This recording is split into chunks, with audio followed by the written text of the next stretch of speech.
नमस्कार, मैं प्रवीण गौतम और आप देख रहे हैं पब्लिक मीटर। दोस्तों, वीडियो में आपको दिखाएंगे कि लोकसभा स्पीकर ओम बिरला और राहुल गांधी की कौन सी रील वायरल हो गई है जो रियल पिक्चर को दिखाती है। कई बार रोका जाता है, टोका जाता है तो बात दूर तक जाती है।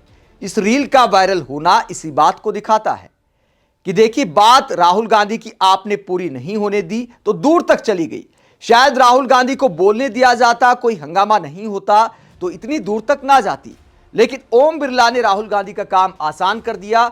2 दिन हो गए राहुल गांधी के भाषण को। राष्ट्रपति के अभिभाषण पर जो राहुल गांधी ने भाषण दिया था या देने की कोशिश की थी, कोशिश शब्द का इस्तेमाल मैंने इसलिए किया क्योंकि कभी राजनाथ सिंह ने, कभी अमित शाह ने, कभी निशिकांत दुबे ने, तो कभी खुद स्पीकर ओम बिरला ने राहुल गांधी को बोलने नहीं दिया। जब पूर्व आर्मी चीफ नरावणे की किताब का जिक्र करते हुए राहुल गांधी चीन के साथ लड़ाई का हवाला दे रहे थे, जिक्र कर रहे थे कि क्या सीन हो रहा था, तो उस सीन को पूरा नहीं होने दिया गया। राहुल गांधी के साथ स्पीकर ओम बिरला ने जो किया, अब वो रील वायरल हो गई है और क्या होता है इसमें जरा देखिए। Home minister, prime minister, no prime minister साहब बोलो तो दीजिए सर। ये बात प्रधानमंत्री नो और देखा सर, आप चाहते हैं कि मैं इस किताब को, इस मैगजीन को कोट ना करूं, बिल्कुल, तो फिर मैं डिस्क्राइब तो कर सकता हूं। नो डिस्क्राइब नहीं कर सकते सर, आप एक काम करिए, आप मुझे बता दीजिए क्या कहना है मुझे।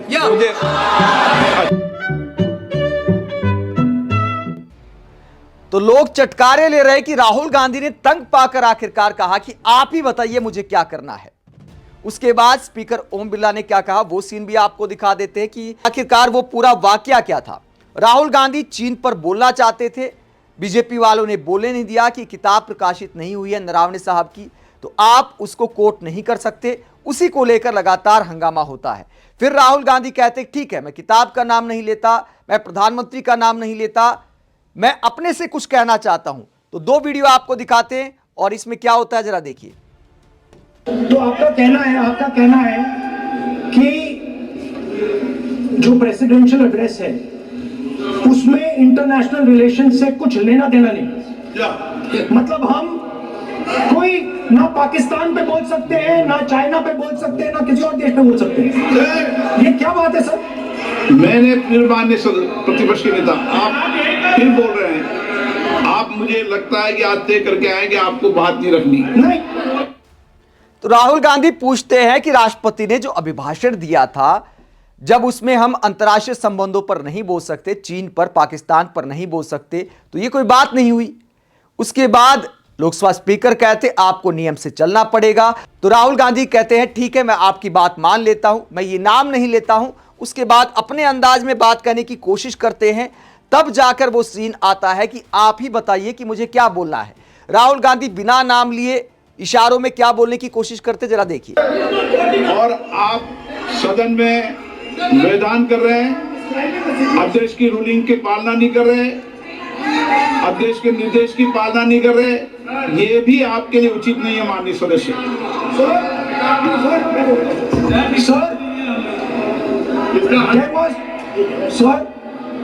There was a border. On the border, there was forces of some country, yes, that were entering that border. 4 tanks. तो यहां राहुल गांधी चीन की जगह कहते कि किसी देश की सेना आने की कोशिश कर रही थी, इतने टैंक थे, मतलब चीन का नाम लिए बिना फिर बोलने की कोशिश करते हैं। लेकिन ओम बिरला यहां पर भी आपत्ति दर्ज करा देते, उन्होंने रोक देते हैं। Were entering the Kailash Ridge. आप चीफ को माननीय सदस्य प्लीज। अब तो मैं तो बोल ही नहीं रहा हूँ। आप लिख के दिए, आप लिख के दिए, क्या क्या बनना चाहिए? आप लोग लिख के दिए। आप बोले और भी माननीय सदस्य बोले, हर बार बोले।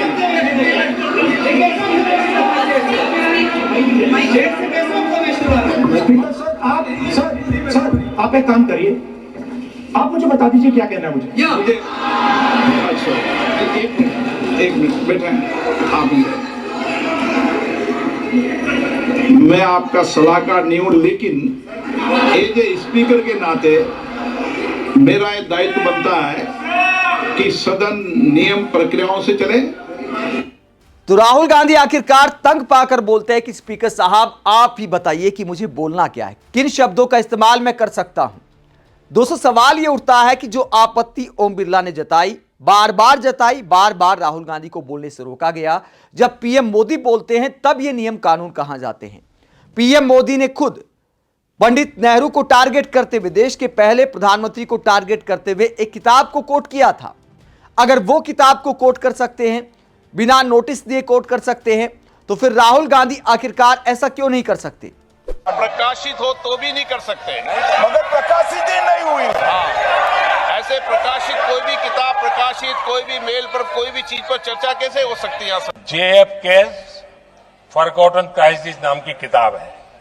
ये किताब एक प्रसिद्ध फॉरेन पॉलिसी स्कॉलर ने लिखी है और इसमें महत्वपूर्ण घटनाओं का जिक्र है। इस किताब में भारत के पहले प्रधानमंत्री, और वो विदेश नीति को भी नेतृत्व करते थे, इस किताब में पंडित नेहरू और अमेरिका के तब के राष्ट्रपति जॉन एफ कैनेडी के बीच हुई चर्चाओं और निर्णयों का भी विस्तार से। नियम कानून तो सबके लिए बराबर होते हैं, फिर पीएम मोदी और राहुल गांधी में भेदभाव क्यों।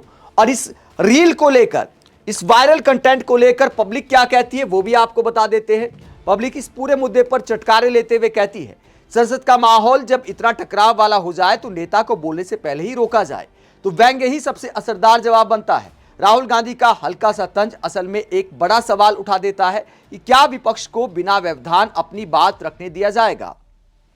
इसके आगे पब्लिक कहते हैं, ये बंदा लोकसभा अध्यक्ष की कुर्सी को बीजेपी अध्यक्ष की कुर्सी समझ बैठा है, इससे निष्पक्षता की उम्मीद करना बेवकूफी होगी। आगे ओम बिरला पर तंज कसते हुए पब्लिक कहते हैं, इतना भेदभाव प्रो मैक्स लेवल का तो मेरा क्लास मॉनिटर भी नहीं करता था, वो भी सिर्फ अपने कुनबे के बच्चों को ही बोलने देता था।